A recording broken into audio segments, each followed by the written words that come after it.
The stars are cold, indifferent witnesses to the tragedies and triumphs of life. I had learned this early in my career as a human traveler among the alien worlds. Yet even I could not have anticipated the gravity of what awaited me on the isolated planet of Lytheria. I arrived under the guise of a simple repair job for a transport vessel that had broken down near the planet's equatorial zone. The planet's surface was lush, with towering crystal forests and rivers that shimmered like liquid mercury, but the serenity was deceptive. Rumor spoke of an alien queen who had lost her daughters to a raid decades ago and whose grief had turned her kingdom into a fortress of sorrow. I had never met her, and I had no reason to think she would trust a human. But the moment I landed, I felt the weight of unseen eyes upon me. The encounter. The palace of Lytheria rose like a beacon above the misty valleys. Its towers were carved from crystalline stone, refracting the light into ethereal patterns. When I entered, the hall fell silent. Guards, advisors, and attendants alike froze in my presence, not with hostility but with caution. And then I saw her. The alien queen, tall and regal, with eyes the color of liquid sapphire, approached with a measured step. Her expression was inscrutable, her aura of grief barely contained beneath the layers of authority. "You are human," she said, her voice both soft and commanding. "Do you know why you have been summoned?" "I repair ships," I replied honestly. "I wasn't aware this palace issued summons to travelers." She narrowed her eyes. "Few humans enter this world willingly. Most flee when they hear of Lytheria's history. Perhaps some humans are different," I said cautiously. She paused, studying me. "Perhaps." The daughter's story. She led me to the observation terrace, where the moons of Lytheria hung low, reflecting off the rivers below. It was there she told me her story. "Years ago, my daughters were taken from me," she began, voice quivering despite her regal demeanor. "Raiders attacked my palace while I was away negotiating peace with a neighboring system. By the time I returned, they were gone, vanished without a trace. For years I have searched, using every resource at my disposal. Nothing, until you arrived." I felt the gravity of her words. These were not political lies or veiled threats. They were the raw pain of a mother who had been robbed of her children. "You believe I can help?" I asked. She fixed me with a piercing gaze. "I do not believe, I know. You are my only hope now. My people have failed. Perhaps you will succeed where all others have failed." I hesitated. "Why me?" "Because you are human," she said simply. "And humans, they do not surrender easily. They see solutions where others see impossibility." The journey begins. The next weeks were a whirlwind. Using my connections among interstellar traders, smugglers, and explorers, I began tracing the daughter's trail. Each clue led to more questions, more dangers. The aliens who had taken them were part of a merciless faction, trading in lives and secrets. We traveled across meteor belts, through nebulae that twisted light into illusions, and into abandoned outposts where only echoes remained. Each step of the way, I felt the presence of her hope pressing on me, a weight both inspiring and terrifying. Finally, on a remote mining colony at the edge of the Galar Belt, I found them. The daughters, grown beyond my expectation, yet unmistakably hers, were alive though scarred by captivity. Their initial distrust of humans was palpable. Yet as I spoke to them, promising safety and reunion with their mother, they began to hope again. Challenges along the way. Returning them to Lytheria was no simple task. Rival factions, bounty hunters, and mercenaries hunted us relentlessly. We navigated asteroid fields, avoided patrols, and survived ambushes.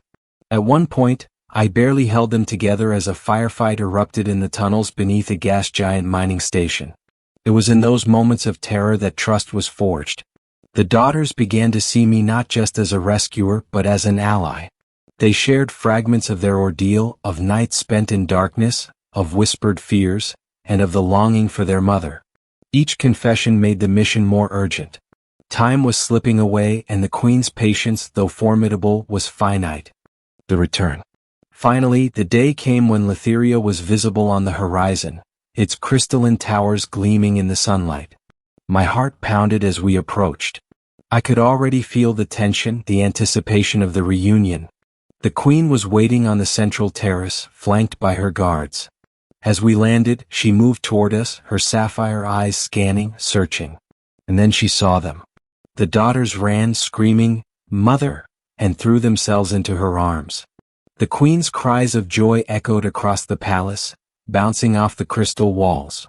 She held them, tears streaming, unable to speak, trembling with relief and disbelief. I stood back, heart swelling. I had done what I set out to do, but in witnessing the reunion, I realized the gravity of what had been restored. The very lengthy ending. In the days that followed, Lytheria was alive with celebration. The daughters were safe, thriving, and finally allowed to resume their rightful roles in the palace. The queen, once stoic and grieving, smiled openly, a sight none had seen for decades.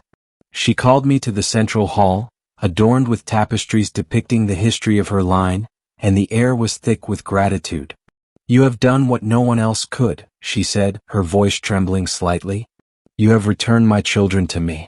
For that, I am forever indebted." I nodded. It was the only thing I could do. She smiled, placing a hand on my shoulder. "You have given more than just their return. You have restored hope, healed wounds thought permanent, and reminded us all that courage can come from the most unexpected places. Humans, you have a gift we underestimated." The daughters joined us, shy at first, but their smiles were bright, their eyes full of trust. They looked at me with gratitude, and in that moment, I realized the mission had changed me as much as it had changed them. Over the following months, the queen insisted I remain on Lytheria, not as a servant or a tool, but as a respected ally of the throne. I was taught the ways of her people, their customs, and their histories. We celebrated festivals, honored heroes, and planned for the future.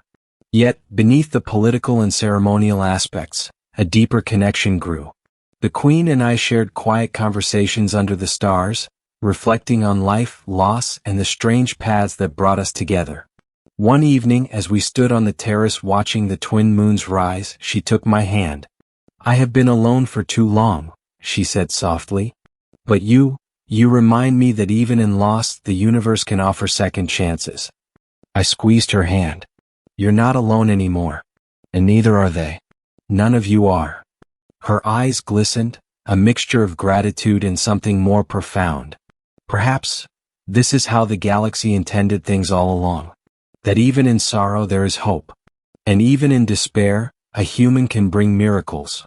The daughters joined us, laughter filling the terrace, and for the first time in decades, the palace of Lytheria felt alive in its entirety. In that moment, I realized that the journey was never just about finding them, it was about restoring the heart of a world, rekindling joy where grief had lingered, and proving that even a lone human could leave a mark across the stars. And as the twin moons reflected off the crystal towers, I understood that what had begun as a rescue mission had become something far greater. The restoration of a family, the healing of a kingdom, and the forging of bonds that would endure across galaxies and lifetimes. The queen turned to me, her voice steady and warm.